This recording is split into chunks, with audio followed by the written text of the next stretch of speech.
Hi friends, welcome to my channel. ఈరోజు మా అత్తమ్మ అయితే నిజంగా ఒక సూపర్ అంటే సూపర్ రెసిపీ అయితే చేయబోతుందండి. అదేంటో చూపించడానికి నేనైతే సిద్ధంగా ఉన్నాను. చూడడానికి మీరు సిద్ధంగా ఉన్నారా? అదే అండి, చేపల కర్రీ అన్నమాట. వీటిని ఇసుగుదొన్నెలు అంటారంట. నిజంగా చాలా అంటే చాలా చిన్న చేపలు అన్నమాట. మా అత్తమ్మ క్లీన్ చేయడానికి పాపం చాలా తంటాలు పడింది. బూడిద వేసి అంటే ఒక మట్టి కుండలో బాగా రుద్దారనమాట. రుద్దిన తర్వాత ఆ చేపల్ని హెడ్ దగ్గర ఇంకా తోక దగ్గర అయితే కట్ చేసేసారు. అలా కట్ చేసిన ప్రతి చేపని పులుసులు లేకుండా కొంచెం బండకేసి చిన్నగా రుద్దారండి. ఆ తర్వాత మళ్ళీ వాటర్ వేసి ఒక 4-5 టైమ్స్ అయితే నీట్గా క్లీన్గా కట్ చేశారు. అంతేకాదు ఒక 3 టమాటాలు అయితే తీసుకొని నేను కట్ చేశాను అనమాట. అలాగే 4 ఆనియన్స్ తీసుకొని చిన్నగా స్లైస్ లాగా నేనైతే కట్ చేయడం అయితే జరిగిందనమాట. అంతేకాదండి, మసాలా ప్రిపేర్ చేయడానికి నేనైతే ఈ రోల్ని అయితే క్లీన్ చేసి పెట్టుకున్నాను అనమాట. ధనియాలు, ఇంకా మెంతులు, జీలకర్ర ఒక బాండి పెట్టేసుకొని నీట్గా దూరగా వేయించేసానమాట. వేయించిన దాన్ని నేనైతే పౌడర్ అయితే చేశానండి. ఈ మసాలా తప్ప అసలు ఏది చేపల కూరలో మేమైతే యూజ్ చేయమన్నమాట. ఇదే ఈ పులుసుకి సీక్రెట్ అండి. ఇదే నెల్లూరు చేపల పులుసు అంటారనమాట. ఇటు సైడ్ అల్లం కానీ ఇంకే అదర్ మసాలాలు అనేది యూజ్ చేయరు. ఓన్లీ ధనియాలు, ఇంకా మెంతులు, జీలకర్ర మాత్రమే మేము యూజ్ చేస్తామన్నమాట. టేస్ట్ అనేది చాలా అంటే చాలా ఎక్సలెంట్గా వస్తుందన్నమాట. ఎంత బాగుంటుందంటే అసలు ఒక 2 డేస్ అయినా సరే చేపల కర్రీ అనేది చెడిపోదు. అంత టేస్ట్తో అయితే కర్రీ అయితే రావడం అయితే జరుగుతుందన్నమాట. నిజంగా అంటే చాలా ఎక్సలెంట్గా అయితే వస్తుందండి. అంతేకాదు, ఒక పెద్ద నిమ్మకాయ సైజ్ అంత చింతపండుని అయితే నేనైతే నానబెట్టుకున్నాను. ఆ క్లిప్ ఎక్కడో మిస్ అయిపోయిందండి. అంతేకాదు, మేము ఈ పులుసులో మస్ట్ అండ్ షుడ్గా మామిడికాయలు అయితే యూజ్ చేస్తామన్నమాట. ఇదే మెయిన్గా టేస్ట్ అనేది వస్తుంది.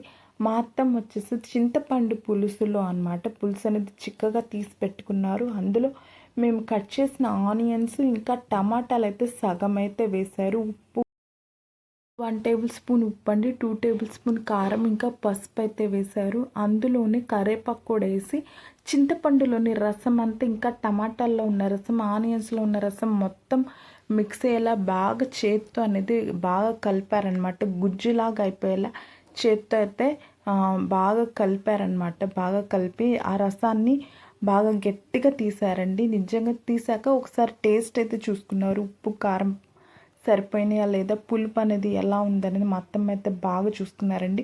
ఆ చింతపండులో టమాటాలో ఉన్న రసం అనేది ఆ పులుసులోకి దిగాలండి. దిగాకే టేస్ట్ అనేది చాలా అంటే చాలా బాగా వస్తుందండి. చూడండి, ఇప్పుడైతే ఇలా వచ్చేసిందన్నమాట. బాగా చిక్కగా ఉంది కదా, ఎర్రగా ఉంది కదా. సో మేము క్లీన్ చేసి పెట్టుకున్న చేపలు అనేది రెడీగా ఉన్నాయండి. అది కొంచెం వాటర్ అయితే పోసి పెట్టేసుకున్నారు. మీరు కన్ఫామ్గా ఒక 5 టైమ్స్ అనేది క్లీన్ చేయడం మస్ట్ అండ్ షుడ్ అనమాట. అలా క్లీన్ చేస్తేనే చేపల్లో ఉన్న నీచు వాసన అయితే వెళ్ళిపోతుందండి. ఇప్పుడైతే పొయ్యి మీద ఒక కడాయి అయితే పెట్టేసుకున్నారనమాట. అందులో కొంచెం మెంతులు వేసారు, ఇంకా లైట్గా జీలకర్ర వేసారనమాట. వేసాక కరివేపాకు అయితే వేయడం జరిగింది. మేము కట్ చేసి పెట్టుకున్న ఆనియన్స్, టమాటాలు ఏవైతే ఉన్నాయో అవి ఇప్పుడు యాడ్ చేశారండి. అవి యాడ్ చేశాక అవి కొంచెం బాగా దూరగా వేగేంత వరకు వేపారనమాట. అలా బాగా టమాటాలు, ఆనియన్స్ వేగాక మేము ఏదైతే పులుసు రెడీ చేసి పెట్టుకున్నామో ఆ పులుసుని మా అత్తమ్మ అయితే తాలింపులు అయితే వేశారండి. తాలింపులో వేశాక బాగా అది మరిగేంత వరకు బాగా మరిగించుకున్నారండి. ఫస్ట్ టైమే మేము ఉప్పు, కారం, పసుపు అనేది పులుసులోనే పచ్చిగా ఉన్నప్పుడే యూజ్ చేసాము. సో ఇందులో ఏదైనా తక్కువ అనిపిస్తే మళ్ళీ లైట్గా యాడ్ చేసుకోవచ్చు, పర్లేదు. దానికి తగినన్ని వాటర్ అయితే మొత్తం పోసారు. చూడండి, పులుసు అయితే ఇప్పుడు వేసేసారనమాట. ఇది ఇప్పుడు బాగా మరుగుతుందండి. బాగా పులుసు అనేది చిక్కబడాలి, ఇంకా బాగా మరగాలన్నమాట.